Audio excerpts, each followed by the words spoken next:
Hello students. तो आप लोग सभी सही होंगे और आप लोगों का सभी का मेरे इस YouTube channel Manoj learning zone में स्वागत है। और आज जो आपके सामने जो मैं टॉपिक है वो लेकर आया हूँ लेंस मेकर फॉर्मूला। और मैंने इससे पहले वाली वीडियो में भी यही वाली वीडियो बनाई थी, बट उसमें मैंने आपको केवल और केवल डायग्राम बनाना सिखाया। क्या सिखाया मैंने आपको? डायग्राम। देखो, सबसे पहले आपको अगर कोई प्रूफ सीखना है ना, उसका डायग्राम सीखना बहुत जरूरी है।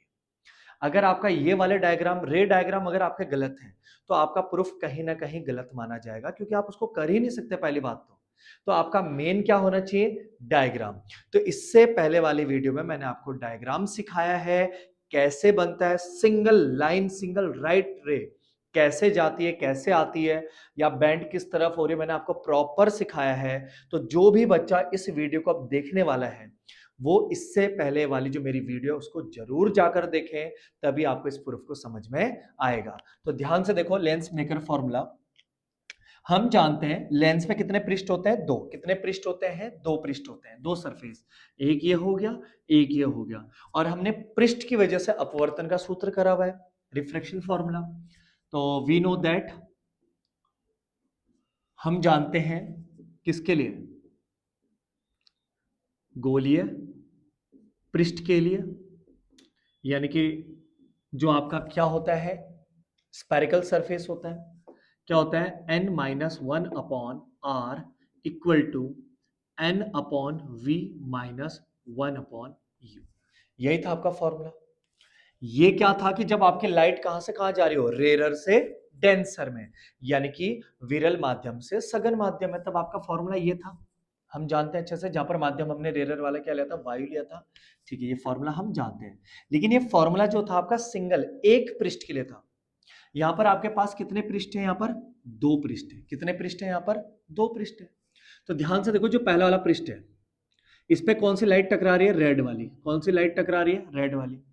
टकराने के बाद ये सीधी ना जाकर नीचे को आ गई, और पहुंच कहां पे रही थी? वैसा अगर सेकंड वाला सरफेस ना होता तो पहुंच कहां पे रही थी? आपको मैंने बताया था कहां पहुंच रही थी वो? आई डैश पर। मतलब फर्स्ट जो आपका सरफेस है उसके लिए ऑब्जेक्ट ओ है और इमेज आई डैश पर बन रही है।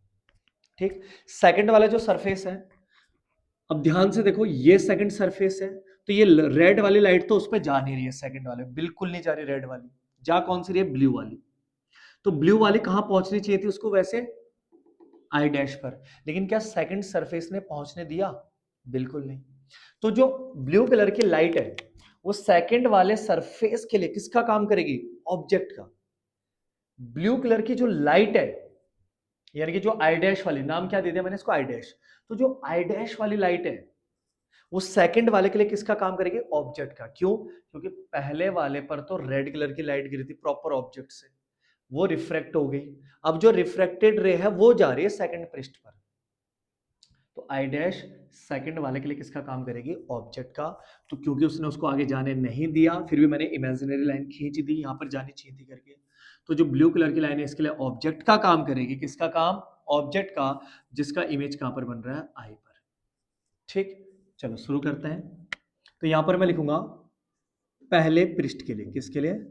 पहले पृष्ठ के लिए, फॉर फर्स्ट सरफेस। तो क्या हो जाएगा? एन तो एन रहने दो, माइनस वन रहने दो। पहले सरफेस के लिए आर कितना हो जाएगा? R one equal to N के लिए एन रहने दो। वी क्या है? इमेज। वी क्या होती है? इमेज की डिस्टेंस। तो पहले वाले सरफेस का जो इमेज बनना था वो कहां बनना था? आई डैश पर। अगर सेकंड वाला ना होता तो आई डैश तक की डिस्टेंस क्या है? V dash. तो पहले वाले के लिए तो इमेज बाई वी डैश है, माइनस वन अपॉन, और फर्स्ट वाले के लिए ऑब्जेक्ट का काम कौन कर रहा है? ओ, जिसकी डिस्टेंस यू है। Equation number first, normal proof. फिर ऐसे दूसरे पृष्ठ के लिए, दूसरे पृष्ठ के लिए मतलब सेकंड सरफेस के लिए। तो सेकंड सरफेस के लिए देखो, अब ध्यान से देखो, पहले सरफेस के लिए तो लाइट जो थी आपकी रेयर टू डेंसर गई थी, विरल से सघन में। अब दूसरी वाली सरफेस के लिए, ये जो दूसरी वाली सरफेस है इसके लिए लाइट सघन से विरल में जा रही है। दूसरी वाली सरफेस के लिए लाइट सघन से विरल में जा रही है, मतलब डेंसर से रेयर में जा रही है। तो इसका मतलब जो इनकी पोजीशन है ना, ये n और 1 वैसे n ही था 1 भी, लेकिन एयर के लिए हम n की वैल्यू कितनी लेते हैं 1, इसलिए वहां पर n छोड़कर हमने क्या लिखा था 1। आपने पढ़ा रहेगा ये वाला फॉर्मूला कि n2 minus n1 upon r equal to n2 upon v minus का n1 अपॉन u, इस टाइप में। तो वायु लिया था हमने पहला माध्यम, इस वजह से हमने n1 को क्या लिखा था 1। यहां पर भी आप ले सकते हो। तो ध्यान से देखो, इस बार विरल से सघन में गई थी पहली बारी में, ठीक है हमने लिख दिया। दूसरी सरफेस के लिए सघन से विरल में जा रही है, इसका मतलब क्या मैं ऐसा कह सकता हूं कि जो अपवर्तनांक है यानी कि जो रिफ्रैक्टिव इंडेक्स है उनकी पोजीशन बदल गई। तो n की जगह 1 और 1 की जगह n अपॉन सेकंड सरफेस के लिए रेडियस क्या मान लो r2 इक्वल n की जगह 1 और 1 की जगह n कर दो। बस इतना सा काम करना आपने। उल्टा क्यों हो गया? क्योंकि भाई पहले विरल से सघन में जा रहा था, अब सघन से विरल में जा रहा है, उल्टा हो गया। मतलब पहले एयर से कांच में गई, अब कांच से एयर में आ रहे, तो उल्टा ही तो हो रहा है। सिंपल। अब यहां पर क्या कर दो, इक्वेशन 1 और 2 को ऐड कर दो। अब कोई तुमसे पूछे कि भाई ऐड क्यों कर रहे हो, तो बोलना कि दोनों पृष्ठ को मिलाकर ही तभी तो लेंस बनेगा। जब आप दोनों सरफेस को जोड़ोगे नहीं तो क्या लेंस बनेगा? बिल्कुल नहीं। तो दोनों को हमने जोड़ देना है। तो n minus 1 upon r1 plus 1 minus n upon r2 equal to n upon v dash minus 1 upon u plus 1 upon v dash, sorry ये तो गलत लिख दिया हमने, सॉरी सॉरी सॉरी, ध्यान से देखें। सेकंड वाले के लिए ध्यान से देखें, सेकंड वाले के लिए जो है सिचुएशन बदल गई है। सेकंड वाले पे कौन सी लाइट जा रही है? ब्लू वाली, मतलब आई डैश वाली लाइट जा रही है। तो आई डैश एक तरीके से इसके लिए ऑब्जेक्ट का काम कर रही है। तो ऑब्जेक्ट की डिस्टेंस क्या होती है? u। तो u की जगह पर आई डैश काम कर रहा है, और आई डैश की डिस्टेंस कितनी है? v dash. कितनी है? v dash. तो जहां पर u है वहां पर क्या आ जाएगा इसके लिए? v dash. ठीक। और सेकंड वाले का जो इमेज है, सेकंड वाले की वजह से जो इमेज है वो कहां पर बन रही है? आई पर, और आई तक की डिस्टेंस क्या है? v। तो v की v डैश ना आकर यहां पर क्या आएगा? v की जगह पे v ही रहेगा। कंफ्यूज मत होना कोई भी। देखो फॉर्मूला यही वाला है, लेकिन पहले सरफेस के लिए देखो v क्या होता है? इमेज। तो पहले वाले सरफेस की वजह से इमेज कहां बन रही है? आई डैश पर। तो ऑब्जेक्ट तो u डिस्टेंस पर ही है, और जो इमेज थी उसकी v डिस्टेंस पर, v डैश पर थी। तो इसलिए v की जगह v डैश लिखा था और u की जगह तो u ही लिखा था पहले वाले के लिए। लेकिन दूसरे वाले के लिए जो ब्लू कलर की लाइन है आई डैश वाली, वो ऑब्जेक्ट का काम कर रही है। तो जो ऑब्जेक्ट के डिस्टेंस होते हैं ना u, उस u की जगह पे क्या आ जाएगा? v dash. तो u की जगह पे क्या आ गया? v डैश, दूसरे पृष्ठ के लिए। और उसकी जो इमेज बन रही कहां पर बन रही? ग्रीन वाली आई पर, और आई की डिस्टेंस क्या? v। तो ओरिजिनल फॉर्मूले में जो v है, v की जगह पे क्या रहेगा? v ही रहेगा। ठीक है। अब दोनों को ऐड करेंगे, तो ध्यान से देखो, n upon V dash plus का है, पूरी वैल्यू लिखी नहीं है मैंने शायद,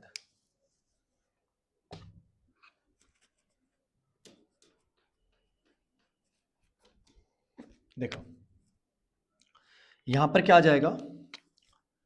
n upon V dash minus 1 upon u plus 1 upon v minus का n अपॉन वी डैश, ये आ जाएगा। n upon V dash minus का है और n upon V dash plus का, कट जाएंगे। इधर देखो n माइनस 1, 1 माइनस n लग तो एक जैसे रहे, लेकिन कॉमन अभी नहीं आ सकते, माइनस और प्लस का फर्क है। तो मैं क्या करूंगा, ध्यान से देखना, मैं यहीं पर कर देता हूं n माइनस 1 अपॉन r1, और इन दोनों में से माइनस कॉमन ले लेता हूं बीच में, और n प्लस का हो जाएगा, और 1 किसका हो जाएगा? माइनस का, upon r2 equal to 1 upon v plus का पहले लिख दो, 1 अपॉन u माइनस का बाद में लिख दो। ठीक है। अब जो आगे का प्रोसेस होगा कुछ नहीं है, आसान है। दोनों में से कॉमन क्या ले लो? n माइनस 1, ब्रैकेट के अंदर 1 upon r1 minus 1 upon r2 equal to 1 upon v minus 1 upon u। लेकिन 1/f बराबर जो लेंस फॉर्मूला है 1/v माइनस 1/u होता है, तो 1/v माइनस 1/u की जगह पे क्या लिख सकता हूं मैं 1/f। वैसे तो फॉर्मूला ये भी है, लेकिन आप लिख सकते हो 1/f बराबर n माइनस 1 और 1/r1 माइनस 1/r2। ये आपका फॉर्मूला खत्म। क्लियर हो गया? तो ये रहा आपका लेंस मेकर फॉर्मूला। बहुत इजी प्रूफ था। हाँ, अगर किसी को कंफ्यूजन इस स्टेप में, इस स्टेप में कहीं भी हुई तो मुझे जरूर बताएं, ताकि मैं इस चीज को क्लियर कर सकूं। वैसे तो मुझे लगता है आप सभी को आ गया होगा, और जिन भी बच्चों ने इसको खाली प्रूफ देखा है तो इससे पहले वाली वीडियो जरूर देखें जहां पर आपका डायग्राम सिखाया गया है। ठीक, ओके क्लास।